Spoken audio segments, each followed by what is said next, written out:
नमस्कार मित्रांनो, गुरुदेव दत्त, श्री स्वामी समर्थ. स्वामी भक्तांनो, स्वागत आहे तुमचं आपल्या चॅनलवर. आपण गुरुचरित्राचे पारायण करतो, त्याचे नियम पाळतो, पण प्रत्येक अध्यायामागे कोणती कथा आहे आणि त्यातून आपल्याला काय शिकायला मिळतं हे आपल्याला ठाऊक आहे का? आजच्या या विशेष व्हिडिओमध्ये आपण श्री गुरुदत्तात्रेयांच्या गुरुचरित्राच्या अध्याय 1 ते अध्याय 52 किंवा 53 पर्यंतच्या प्रत्येक अध्यायाचा थोडक्यात आणि सोपा अर्थ पाहणार आहोत. ज्ञानकांड, कर्मकांड आणि भक्तिकांड या 3 भागात हा ग्रंथ कसा विभागले आहे हे आपण आज समजून घेणार आहोत. जर तुम्ही चॅनलवर नवीन असाल तर आत्ताच सबस्क्राईब करा आणि व्हिडिओ शेवटपर्यंत नक्की बघा. चला तर मग सुरुवात करूया. श्री गुरुचरित्र हा दत्त संप्रदायातील अत्यंत पवित्र आणि मंत्रसिद्ध ग्रंथ आहे. 15व्या शतकात सरस्वती गंगाधर स्वामींनी या ग्रंथाची रचना केली.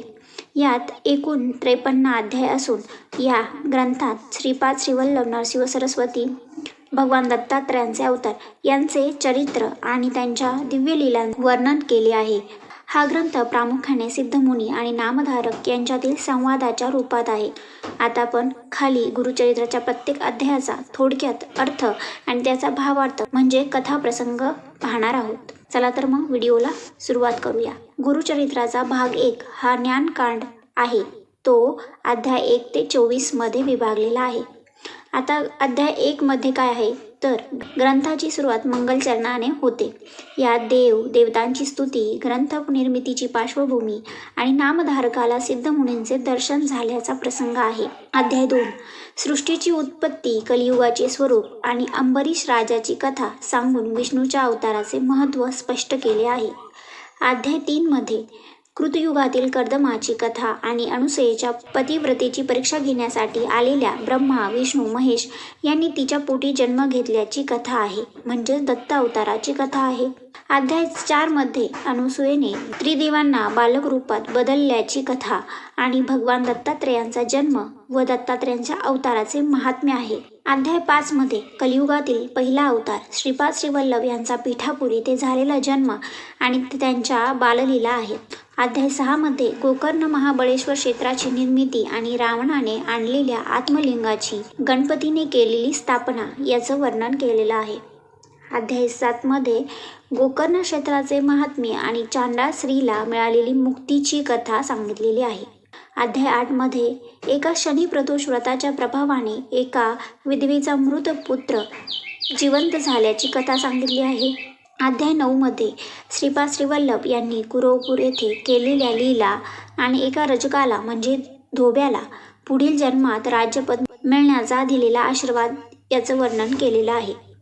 अध्याय 10 मध्ये वल्लभेश नावाच्या भक्ताला चोरांनी मारले असता श्रीपाद श्रीवल्लभ यांनी प्रकट होऊन त्यांचे प्राण वाचवले.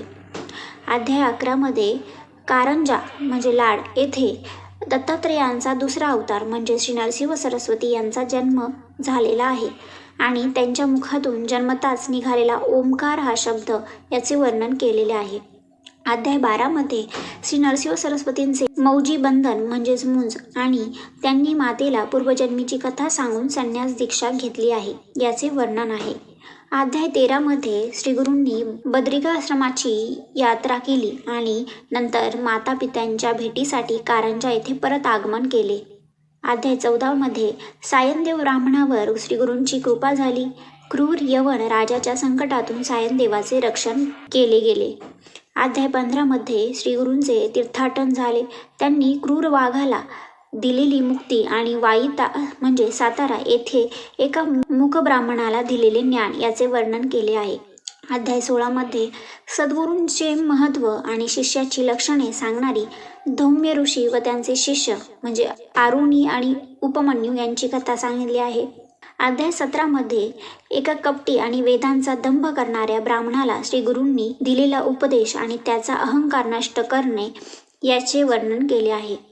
अध्याय 18 मध्ये भीमा आमरजा संगमावर म्हणजे गाणगापुरात असलेलं श्रीगुरूंचे आगमन झाले आणि एका गरीब ब्राह्मणाच्या घरची घेवड्याची वेल उपटून त्याला गुप्तधनाचा लाभ करून दिला या गोष्टीचं वर्णन आहे. अध्याय 19 मध्ये श्रीगुरूंच्या औदुंबर महात्म्या सांगणारी कथा आणि औदुंबर वृक्षाची सेवा केल्याने मिळणारे फळ याचे वर्णन केले आहे. अध्याय 20 मध्ये एका वृद्ध वंध्या म्हणजेच मुलाबाळाशिवाय असलेली स्त्रीला वयाच्या 60व्या वर्षी औदुंबराच्या कृपेने पुत्रप्राप्ती झाली याचे कथा आहे. अध्याय 21 मध्ये एका प्रेतवध मरणोन्मुख बालकाला श्रीगुरूंनी तीर्थ शिंपडून पुन्हा जिवंत केले. अध्याय 22 मध्ये एका जुनाट आणि वांज असलेल्या म्हशीकडून श्रीगुरूंनी केवळ स्पर्शाने भरपूर दूध काढून दाखवले. अध्याय 23 मध्ये त्रिविक्रम भारती नावाच्या अहंकार प्रवृत्तीच्या भक्ताचा गर्वहरण केला आणि त्याला विश्वरूपाचे दर्शन घडवले. अध्याय 24 मध्ये त्रिविक्रम भारतींना श्रीगुरूंच्या अगाध महिमेची प्रचिती येऊन त्यांनी घेतलेली शरणागती याचं वर्णन केलेलं आहे. आता गुरुचरित्राचा दुसरा भाग कर्मकांडात विभागला आहे. त्यात अध्याय 25 ते 37 आहेत. अध्याय 25 मध्ये वेदाचा अहंकार बाळगणाऱ्या 2 गर्विष्ठ ब्राह्मणांचे गाणगापुरात आगमन आणि श्रीगुरूंशी वाद घालण्याची भाषा याचा संवाद आहे. अध्याय 26 मध्ये श्रीगुरूंनी त्या गर्विष्ठ ब्राह्मणांना कर्म आणि जाती धर्माचे मर्म समजावून सांगितले. अध्याय 27 मध्ये एका अंत्यजाला म्हणजे शूद्र व्यक्तीला पाचारण करून श्रीगुरूंनी त्याच्याकडून वेदाचे मंत्रोच्चारण करवून ब्राह्मणाचा गर्व उतरवला. अध्याय 28 मध्ये पतित झालेल्या आणि कर्मभ्रष्ट झालेल्या लोकांसाठी प्रायश्चित्ताचे महत्त्व आणि त्याचे विधी सांगितलेले आहेत. अध्याय 29 काय आहे तर भस्माचे महात्म्य आणि वामदेव ऋषींनी एका राक्षसाला भस्माच्या प्रभावाने मुक्त केल्याची कथा सांगितली आहे. अध्याय 30 मध्ये एका पतिव्रता स्त्रीच्या मृतप्रतीला म्हणजे गोपीनाथाला जिवंत करण्यासाठी तिने केलेले विलाप आणि यमदूत संवाद याचं वर्णन केलेलं आहे. अध्याय 31 मध्ये पतिव्रता धर्माचे सविस्तर वर्णन आणि स्त्रीने आपल्या जीवनात कसे वागावे याचे नियम दिले आहेत. अध्याय 32 मध्ये श्रीगुरूंनी त्या मृत ब्राह्मणाला म्हणजे गोपीनाथाला पुन्हा जिवंत करून त्या जोडप्याला दीर्घायुष्याचा आशीर्वाद दिला. अध्याय 33 मध्ये रुद्राक्ष धारणाचे महत्त्व आणि रुद्राक्षाच्या प्रभावाने एका श्वानाला म्हणजे कुत्र्याला मिळालेली उत्तम गती याचं वर्णन केलं आहे. अध्याय 34 मध्ये शिवरात्री व्रताचे महात्म्य आणि एका क्रूर भिल्लाला कळत नकळत घडलेल्या शिवपूजेमुळे मिळालेला मोक्ष याचे वर्णन किंवा कथा सांगितली आहे. अध्याय 35 मध्ये सोमवार व्रत प्रदोष व्रत याचे महात्म्य आणि सीमंतिनी नावाच्या राजकन्येची कथा वर्णित केली आहे. अध्याय 36 मध्ये कर्मविपाकाचा सिद्धांत पूर्वजन्मीच्या पाप पुण्याचा चालू जन्मावर कसा परिणाम होतो याचे विवेचन केलेले आहे. अध्याय 37 मध्ये ब्राह्मण धर्माचे आचार विचार नित्यकर्म स्नान संध्या आणि देवपूजा याचे सविस्तर नियम सांगितलेले आहेत. आता गुरुचरित्राचा ग्रंथ 3ऱ्या भागात विभागलेला आहे. तो आहे भक्तिकांड. त्यामध्ये अध्याय 38 ते 52 किंवा 53 आहेत. चला तर सविस्तरित्या जाणून घेऊया. अध्याय 38 मध्ये अन्नदानाचे महत्त्व. श्रीगुरूंनी गाणगापुरात एका लहानशा पात्रातील अन्नाने हजारो लोकांना तृप्त केले.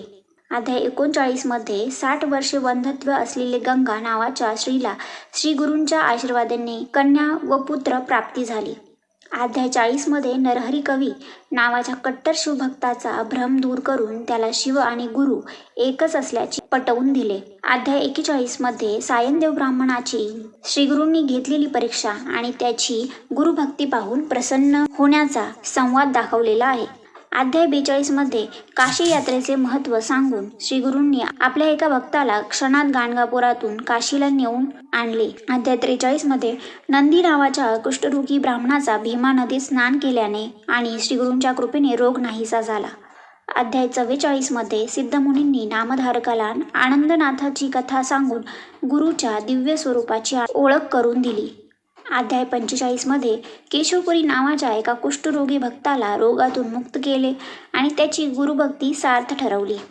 अध्याय 46 मध्ये गाणगापूर येथे श्रीगुरूच्या मठाची महती आणि भक्तांना येणारे दिव्य अनुभव वर्णित केलेले आहे. अध्याय 47 मध्ये दीपावलीच्या सणानिमित्त श्रीगुरूंनी एकाच वेळी आपल्या 7 वेगवेगळ्या भक्तांच्या घरी 7 रूपे घेऊन वास्तव्य केले. अध्याय 48 मध्ये अमरजा नदीचा उगम आणि त्या नदीच्या काठावर असलेले तीर्थाचे दिव्य महात्म्य याचे वर्णन केलेले आहे. अध्याय 49 मध्ये श्री क्षेत्र गाणगापूर या धामची महिमा आणि तेथील 5 मुख्य तीर्थांचे वर्णन केलेले आहे. अध्याय 50. एका कल्पतरू समान असलेल्या वृक्षाखाली बसून भक्तांच्या सर्व इच्छा पूर्ण केल्याची कथा यात वर्णित केलेली आहे. अध्याय 51 मध्ये कलियुगातील वाढता उपद्रव पाहून श्री गुरूंनी गाणगापूर सोडण्याचा निर्णय घेतला आणि ते कर्दळीवनात गुप्त झाले. अध्याय 52 मध्ये ग्रंथाची फलश्रुती हा अध्याय वाचल्याने संपूर्ण ग्रंथाचे पुण्य मिळते आणि मानवाचे कल्याण होते. अध्याय 53. काही आवृत्त्यांमध्ये अवतरणिका यात संपूर्ण 52 अध्यायांचा गोषवारा थोडक्यात सारांश दिलेला असतो. तर बंधू आणि भगिनींनो, हा होता श्री गुरुचरित्राच्या सर्व 52 अध्यायांचा पवित्र अर्थ.